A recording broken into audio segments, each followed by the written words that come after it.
తుగ్లక్ పాలన అని అంటుంటే విన్నాం. ఇప్పుడు కళ్ళారా చూస్తున్నాం. ఇండియాలో కాదులేండి, అమెరికాలో. అవును, డొనాల్డ్ ట్రంప్ తీసుకుంటున్న నిర్ణయాలు అమెరికాను ప్రమాదంలో పడేస్తున్నాయి. అమెరికా రాజ్యాంగ విలువలను అవమానపరుస్తున్నాయి. ట్రంప్ విధానాలు అమెరికాను విభజన, అసమానతల వైపు నడిపిస్తున్నాయి. బ్రిక్స్ దేశాలపై సుంకాలు విధిస్తానని ఆయన బెదిరిస్తున్న తీరు ఓ ప్రజాస్వామ్య నాయకుడికి ఉండాల్సిన లక్షణమే కాదు.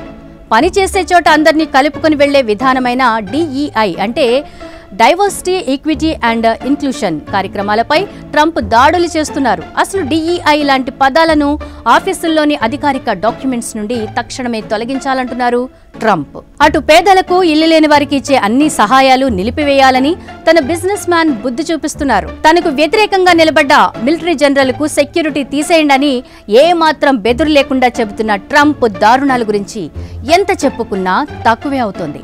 ఇండియాలోని పలు భూభాగాలను శతాబ్దాల ముందు పాలించిన మహమ్మద్ బిన్ తుగ్లక్ ఆలోచనలకు, ట్రంప్ ఆలోచనలకు ఎన్నో సారూప్యతలు ఉన్నాయి. తుగ్లక్ తన రాజధానిని ఢిల్లీ నుండి దౌలతాబాద్ కు తరలించాలని అనుకున్నాడు.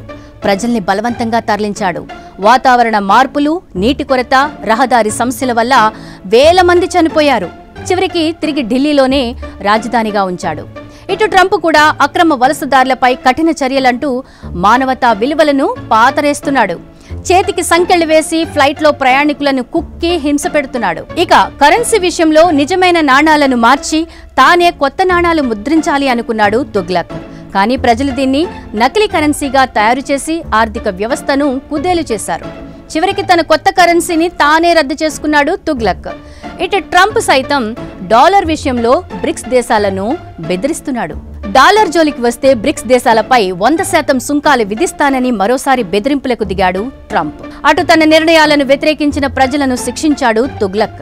ఇప్పుడు ట్రంప్ కూడా 2021 జనవరి 6 నాటి క్యాపిటల్ హిల్ ఘటనలో తనకు వ్యతిరేకంగా సాక్ష్యాలు చెప్పిన వారిపై అంతకంతకు ప్రతీకారం తీర్చుకుంటున్నాడు. ఇక ఆర్థిక విధానాల విషయంలోనూ ఇద్దరే. నాడు తుగ్లక్ పన్నుల భారాన్ని పెంచడంతో రైతులు దివాలా తీశారు. నాడు దేశం మొత్తం ఆకలితో కొట్టుమిట్టాడింది. అనేక మంది మరణాలకు కారణమైంది. ఇటు ట్రంప్ ఆర్థిక విధానాలు సైతం పేదవారిని ప్రమాదంలో పడేసేలా ఉన్నాయి. ట్రంప్ పన్ను కోతల విధానం ప్రధానంగా కుబేరులకే ప్రయోజనం కలిగిస్తాయి. అటు ఇతర రాజ్యాలతో నిత్యం కయ్యానికి దిగిన తుగ్లక్ నాడు ఏకాకిగా మిగిలిపోయాడు. ఇటు పారిస్ క్లైమేట్ అగ్రిమెంట్ నుంచి వైదొలగడం లాంటి నిర్ణయాలతో ట్రంప్ అంతర్జాతీయంగా అమెరికా ప్రతిష్టను దిగజార్చుతున్నారు. అమెరికాకు స్నేహంగా ఉండే దేశాలతోనూ వైరానికి దిగుతున్నారు ట్రంప్. ఇలా చెప్పుకుంటూ పోతే చాలానే ఉన్నాయి. తుగ్లక్ తన నియంతృత్వ నిర్ణయాలతో తన సామ్రాజ్యాన్ని నాశనం చేసుకున్నాడు. ఇటు ట్రంప్ చర్యలు అమెరికాను అంతర్గతంగా విభజించేలా చేస్తున్నాయి. ఆర్థికంగా దెబ్బతీసేలా ఉన్నాయి. మొత్తంగా ప్రజాస్వామ్య వ్యవస్థను నిర్వీర్యం చేసే ప్రయత్నంలో ట్రంప్ ఉన్నట్లు అర్థమవుతోంది. అందుకు ఎన్నో ఉదాహరణలు కనిపిస్తున్నాయి. ఇందుకు DEI పై ట్రంప్ తీసుకుంటున్న నిర్ణయాలు అతిపెద్ద ఎగ్జాంపుల్. DEI కార్యక్రమాలు అమెరికాలో వివిధ సామాజిక గ్రూపుల సమాన ప్రాతినిధ్యం కోసం ఉన్నాయి. ట్రంప్ ఈ కార్యక్రమాలను రద్దు చేస్తున్నారు. దీనివల్ల సమాజంలో తక్కువ వర్గాలుగా ముద్రపడ్డ ప్రజల హక్కులు హరించుకుపోతాయి. ఇది అమెరికాను సామాజికంగా దెబ్బతీస్తుందనే చెప్పాలి.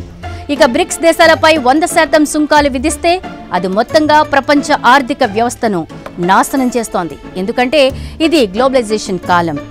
అటు ఇతర దేశాల ఉద్యోగస్తులనే కాకుండా అమెరికా ఫెడరల్ ఉద్యోగులను కూడా ట్రంప్ ఇబ్బంది పెడుతూ ఉండడం విడ్డూరం. వారంలో అన్ని పని దినాలు వారు ఆఫీస్కి రావాల్సిందేనని స్ట్రిక్ట్ రూల్స్ పాస్ చేశారు ట్రంప్. అటు తన వ్యక్తిగత అభిప్రాయాలను వివిధ వర్గాలు కలిసి మెలిసే ఉండే అమెరికాపై రుద్దుతున్నారు ట్రంప్. మగ, ఆడ అనే 2 లింగాలు అమెరికాలో ఉండాలట. లింగ మార్పిడి ప్రక్రియలను తక్షణం ఆపేయండంటూ ట్రంప్ ఆజ్ఞ ఇచ్చారు. ఇవి బేసిక్ బయాలజీ తెలియని వారు తీసుకునే నిర్ణయాలని LGBTQ కమ్యూనిటీ ట్రంప్ పై తీవ్ర విమర్శలు గుప్పిస్తోంది. ఇలా మొత్తంగా ట్రంప్ పాలన నిజంగానే తుగ్లక్ను గుర్తు చేసుకునేలా చేస్తోంది. శతాబ్దాల నాటి రాజులాగే ట్రంప్ ప్రపంచంలోనే అతిపెద్ద ప్రజాస్వామ్య దేశంలో తన పాలనను కొనసాగించాలనుకోవడం మూర్ఖత్వమన్న అభిప్రాయాలు వ్యక్తమవుతున్నాయి. ఈ అంశంపై మీ అభిప్రాయాన్ని కామెంట్ చేయండి.